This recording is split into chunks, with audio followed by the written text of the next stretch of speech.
This is No One Left Behind, written by Cosmic Ace. Chapter 9, A Story to Tell.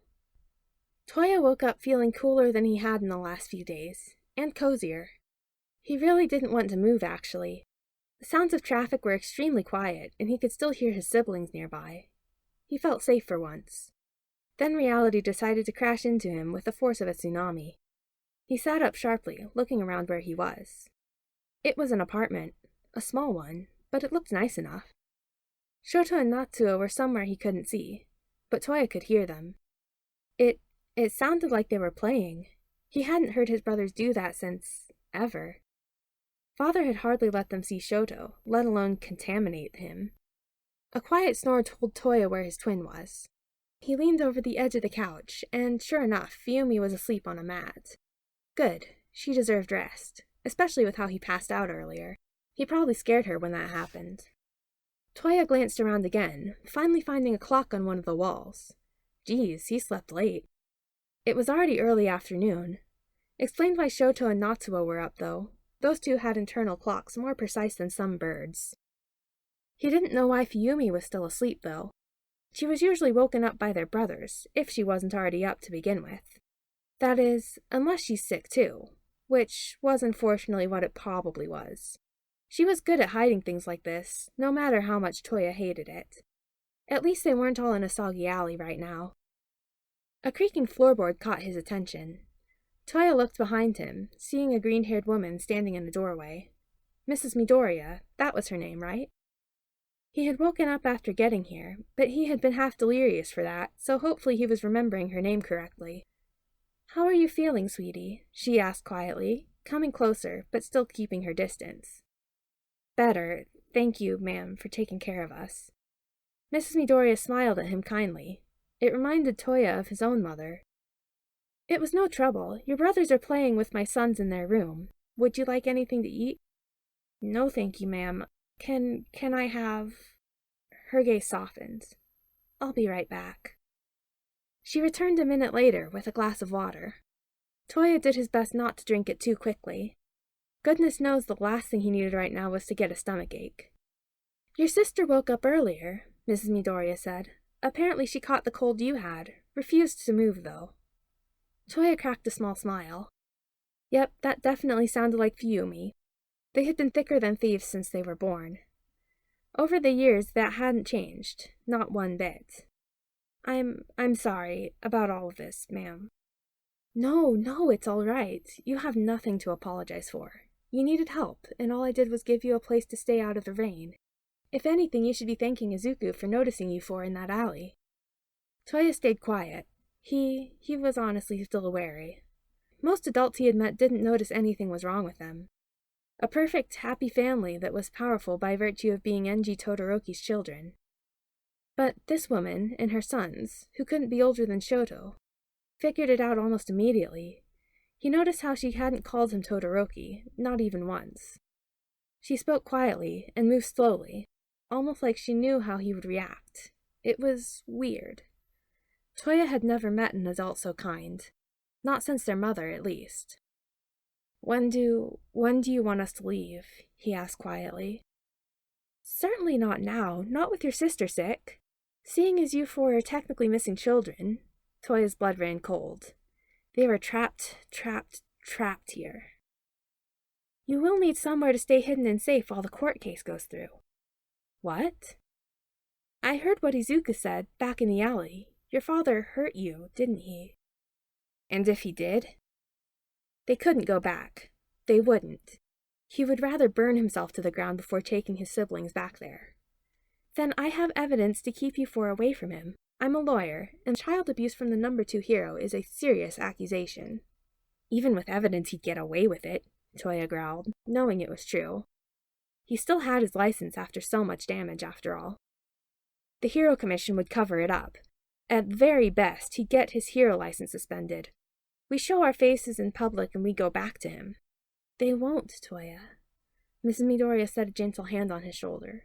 When had he started shaking? "Even if he keeps his license, I'll make sure you four never go back to him." "How?" he croaked. "I have my ways." Suddenly Touya realized he knew next to nothing about this woman. Just who was she? I'll wait for your sister to get better before we talk about it, okay? You four are welcome here, either way. I'm going to go check on the boys. Just think about it, all right? Touya was left sitting on the couch, his mind reeling. Fuyumi was still sleeping peacefully, oblivious to the turmoil Touya was feeling. Their brothers were still playing in the other room. The noise of Miss Midoriya's soft voice drifted into the room, but not the words. Touya's world felt like it had just been knocked off its axis. He stared at the wall for a minute, just thinking.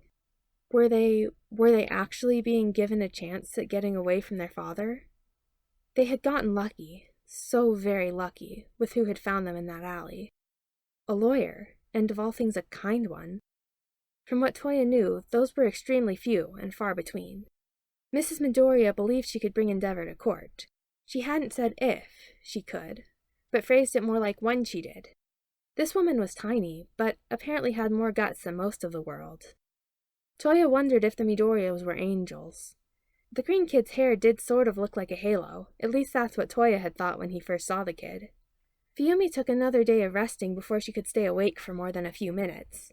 Mrs. Midoriya was patient. Touya was healthy now, so he moved Fuyumi to the couch. Despite her protest, he did not in fact move from the floor.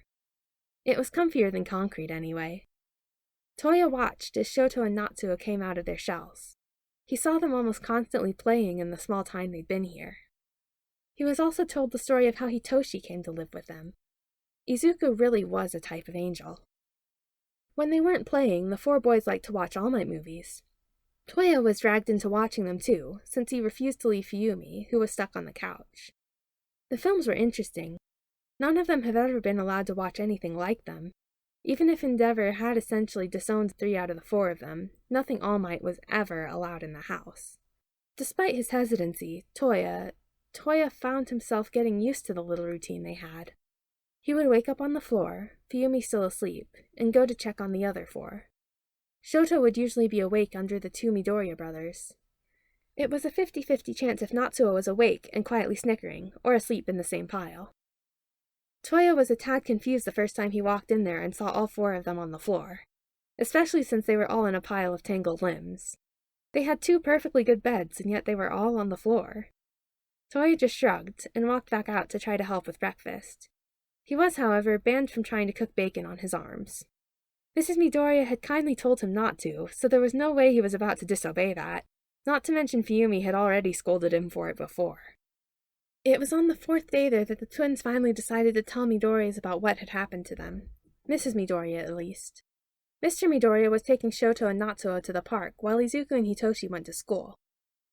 The 2 had been having fun playing teacher for their brothers. It was adorable, seeing the Midoriya brothers telling the other 2 what they had learned that day. Touya smiled at the memory, calming down from the anxiety of what they were about to do.